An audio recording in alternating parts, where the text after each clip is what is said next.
Back on Morning Line, our final segment this morning with our guests, both from Vanderbilt, behind an app I think that is great, that helps parents monitor their kids on social media and vice versa too, which is a double-edged sword. I think it's a good thing. Mamtaj Akter is with us. She's a computer science graduate student, helped put this app together, which again is called Co-op, right? Co-ops.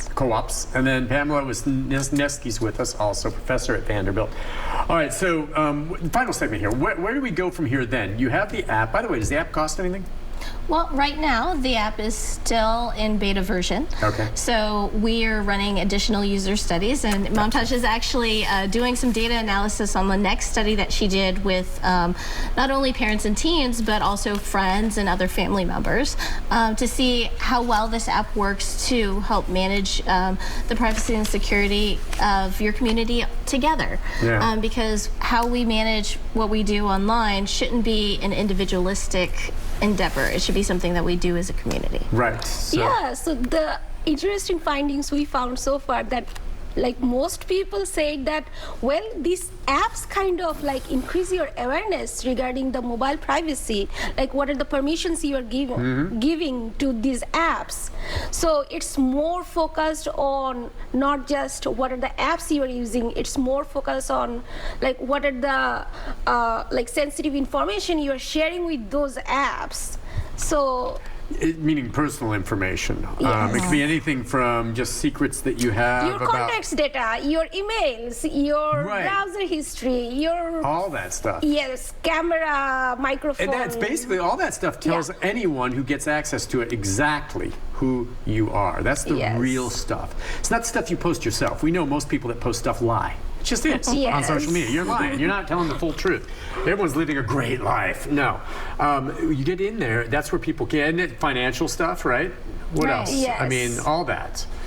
And so you want to know about keeping that from getting into third-party hands, which we know all, you know. There, as you were saying during the commercial break, I was upset about all the bad people out there trying to take advantage. But, I mean, there's a lot of good that can be there, too, right? Yes. I guess we should hit on that a little bit just to remind folks. It's not all bad, of course. There's a lot of good that comes out of this. You talk about the suicide self-harm, and as opposed to maybe commiserating and deciding to do something like this together, can also be someone hears a friend going that route, and then they try to take action to help. Well, and I think during the global pandemic, we saw the strengths of technology because we had to physically social distance, but we could use social media and technology. Our kids were using Zoom so they could attend school. So we also have to see that, yes, technology could be a double-edged sword, but there's benefits and there's risk, and at the end of the day, it's not going away. And so we need to try to optimize those positive things by teaching our kids how to navigate some of the less cool things. And then also how to maximize the benefits. So being able to do political movements as a kid. You can do that now because you have social media. Whereas you and I, if we didn't like something, we'd have to write like a brick and mortar letter and send it to the corporate headquarters. Right. Now you can do social movements online. You can seek support and resources. So for instance, for LGBTQ youth, some of the things that they might not be able to find the support that they need at home, they can find the resources online.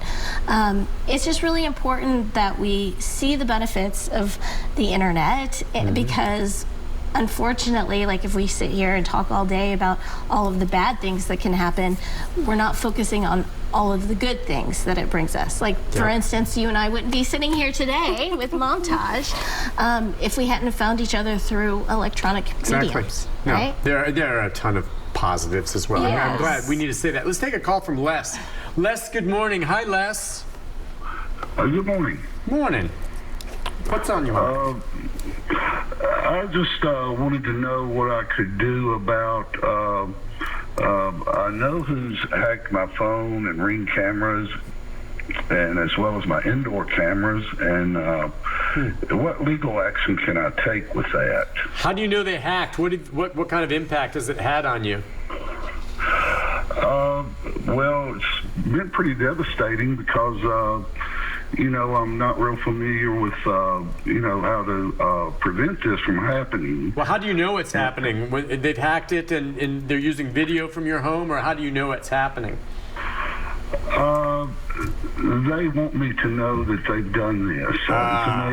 It's a neighbor, and it's pretty much became a criminal activity more than just hacking my phone. So there are laws that protect us from digital surveillance. That's really evolving too. I mean, it's new. Right. And so one thing that I tell the caller is be careful, because people lie.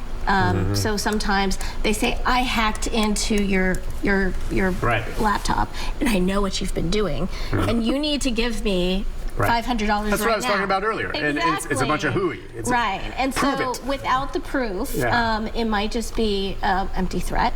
But for those of us who are actually concerned about that level of digital surveillance and monitoring, and we might not have the tech savviness to manage that, don't get the Ring cameras. Don't get those technologies that, if they're being used against you more than they are to benefit you, we don't necessarily need to adopt the latest newfangled technology to make our home smart if, as a homeowner, we can't manage that ourselves. Yeah, and I don't know what the law is per se, here, and what the district attorney would do if you could somehow prove that your neighbor hacked into your cameras in your home or your Ring camera and was doing something with it. What is the law? Invasion of privacy, trespass? What would it be?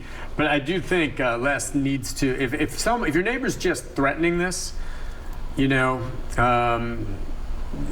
about whether or not it's really possible for him or her to have done what they say they've done. Okay, now if they show you, video and say, look what I've got, then maybe you talk to law enforcement or something.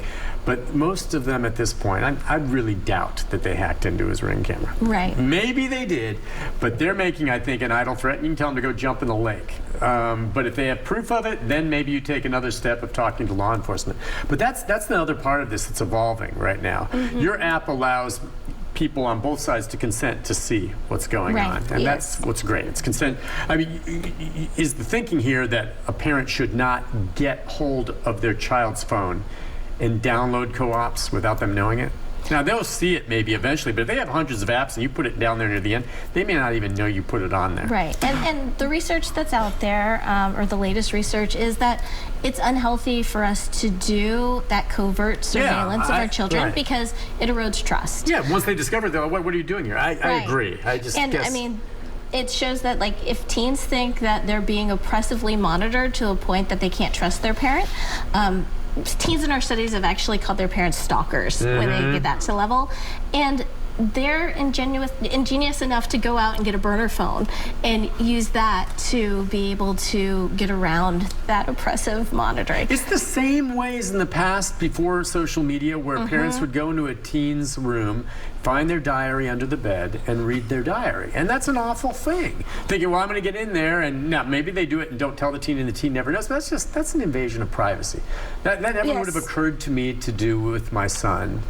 I don't even think he kept a diary, but if he did, but it would be the same thing, right? If they figure this out, all of a sudden they're like, well, I can't trust you.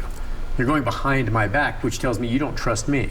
And that is a lot of that what's going on right now with this? It is, because with digital technologies, the level of monitoring that we can do to our teens is much more than we could do without it. Think about the GPS. You can know where they are. Right. Oh, yes. And I mean, when we had landlines, the equivalent would be you could pick up the landline and listen on their conversation, and you felt pretty crummy for doing that, right?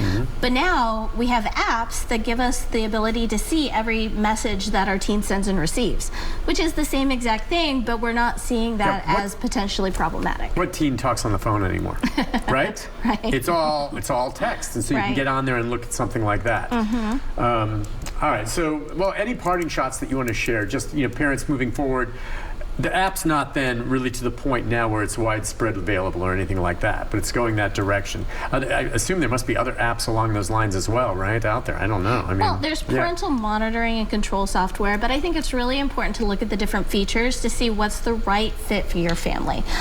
We'd also encourage people to reach out to us, especially teens and parents, because we have a number of research studies and we want to involve... Oh, tell them about that. How do they do that? What do you do? Sure. For instance, we're launching a new program at Vanderbilt called Teenovate. It's a participatory action research and co-design group where we're working directly with teens so that they can help tell us the types of things that they're experiencing online and the design solutions to help them overcome it. So is it focus groups with teens? Is that what you're looking for, teens to come and talk? No, we're actually having them be the researcher and be the co-designers.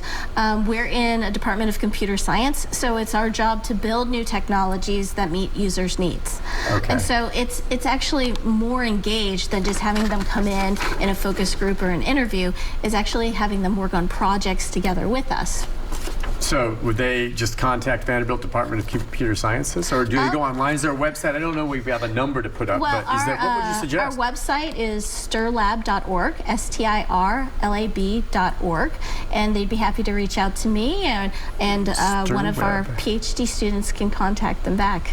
And like I said, we do user-centered research, and so we can't do our research without being able to work with people who use. Exactly. That's how you find out. And by the way, what's the age range now these days for kids with computers? Or cell phones. I see kids at the YMCA sometimes with their parents who have cell phones that must be 5. Oh yeah, definitely. There's Right? 5-year-olds. Like my daughter's 8, and she's saying, "Mom, my friends all have cell phones. I need a cell phone." And I'm like, "Oh, okay. Well, I'm not going to tell you what we're getting her for Christmas, but." Oh, that's she's gonna love that. The cell phone is and computer games, but cell phone is more important to teens than a car. Right, it is. Which is stunning to me. I saw that with my son.